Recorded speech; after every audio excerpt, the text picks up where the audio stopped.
okwihukushera akaruru kaba barikwenda kukwata ebendera ya NRM kutandika Eminyeto niyekirizeyo okurebwa erikwetaba omu za kampeyini ezi.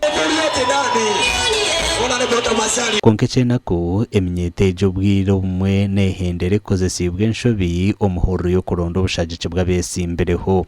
Mirundi mingi bagamba abavubuka be basinga okukozesa abavubuka era be basinga mu kampeyini okufa, naye ate tukkirize nti okusinziira ku statistics Boss ze yatuwa yagamba ebitundu 7 mu 5 bavubuka.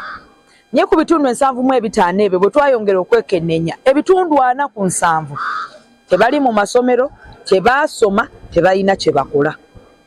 Kakati abavubuka abo bwe baba bali awo omuntu n'abaleetera omukisa okufuna ekyokulya kubanga olw'okubanga tebaasoma tebalina kye bakola ate tekibajjaako bye bayita ebintu by'obulamu.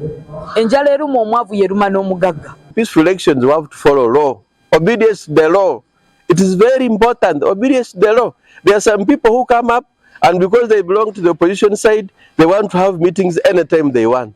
They want to plan whatever they want to plan without referring to the law of government. Ahabwa enshonga egi aba Multi-Party Youth Forum na Institute of Multi-Party Democracy batebekanisa omushomo ogw'abebembezi b'Eminyeto kuruga omukyanga kya Rwenzori ogubira omu tawuni ya Kasese okureeba oku enshobe ezi zakukorwaho. Mu bikwekweto bye tubadde tukola nga Multi-Party Youth Platform okukunga abavubuka okwogera nabo beetegekera obululu naye n'okubwetabamu mu ngeri etabatyoboola, mu ngeri etabamalaamu kitiibwa, mu ngeri etatwala bulamu bwabwe, mu ngeri etabakomekkereza nga bali mu makomera. Nanyonjo Lineti mukuru wa Multi-Party Youth Forum nagira ngu omushomo etari emwe n'emwe eyibizire nibataho hariho ebijume batandikire kureeba.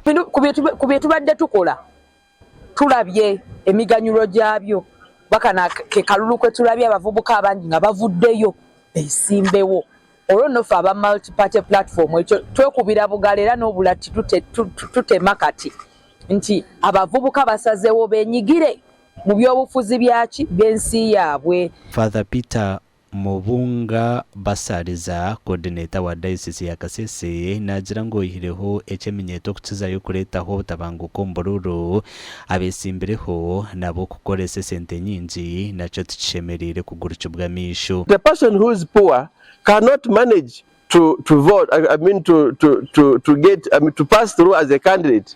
You find these poor have got a lot of money. Even when he's not a performer, he's the one going to pass through because he has the money.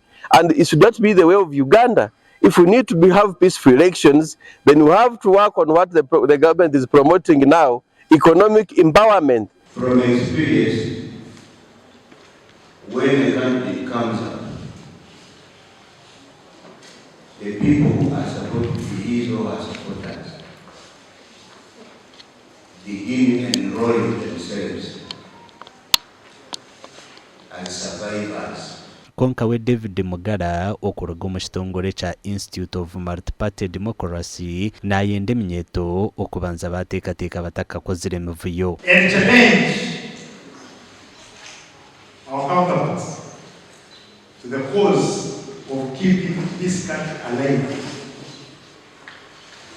We shall have a peaceful country and we shall. Amakuru agagasha kwa Jonathan Singwiri.